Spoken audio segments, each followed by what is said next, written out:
Issue 23, Stormbringer magazine. How will you acquit yourself with the Lord Aquilor?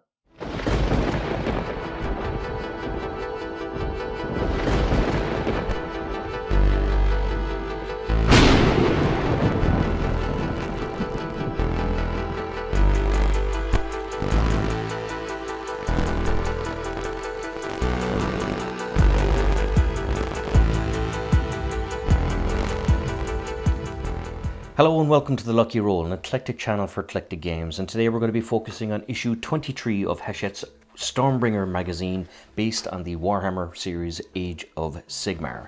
Now this is issue 23 and it comes with the Lord Aquilor. There's interesting stuff in this magazine because it talks about Nagash and what was called the Necroquake. Now, the Necroquake was a big incident in the mortal realms in which Nagash, because he wasn't just satisfied with the souls of the dead, wanted the souls of everything and hatched a plot which was going to basically absorb the souls of absolutely everything into his domain and make him all-powerful. It was centered around a black pyramid of Shaishan realm stone, but the Skaven, these kind of rat little things, spoilt his plans, and instead of all the souls being drawn to Nagash, the souls of the dead surged into the mortal realms instead, leading to, of course, a fantastic little faction that you can kind of fight and play with. You have here, of course, the Shaish Nadir, which is the basically it's a crack in the center of the realm of death. So it's what's known as the sucking void of raw death energy that's slowly drawing the entire realm into its inescapable maw. So it's a problem, or kind of a tornado that's just getting bigger. But of course, that just because the world is doomed, or that particular realm is doomed to be completely under the hand of Nagash, doesn't mean that there can't be a good few soul wars in turn. The next part, of course, is the story Venom, which is a new story about a hero called Irelia Swiftwind and the reinforcements from Oruks who are licking their wounds and coming back for some more. You have some details here on the Lord Aquilor itself, and you have, of course, the usual how to build and how to paint guide with it. So the paint guide is quite elaborate, and you have, of course, here the war scroll for the character and a mission called Surface Tension and the Battle Round. So with no further ado, let's have a look at the Lord Aquilor itself. Now, this one, I think, was the most difficult paint job I've had so far in this series.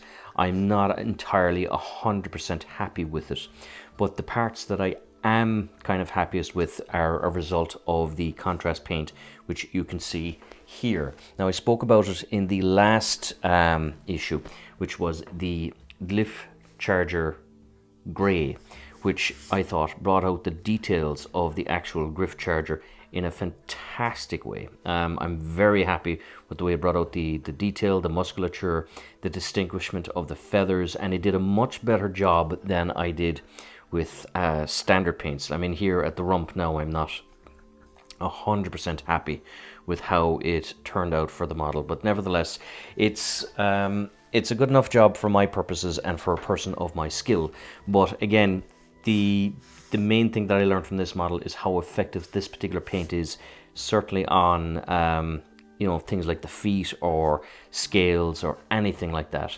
As for the model itself, it's one I would probably buy two of, so that you can get at least one wrong and then learn from that to make another one that you actually want.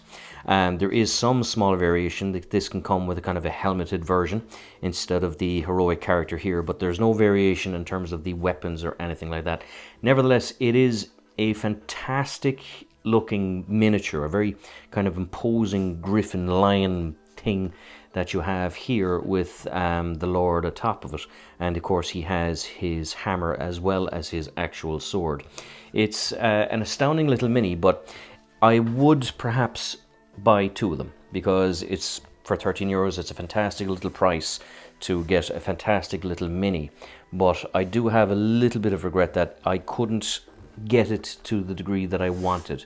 So having two of them, you could work on one, get it wrong or get it right, and then apply what you did learn to the second one.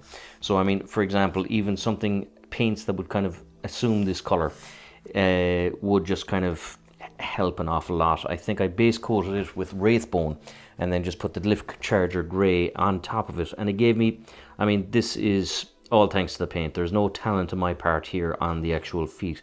This is all down to the actual contrast paint, and again, I just think it did an absolutely fantastic job and gave a sense of skill that I do not have.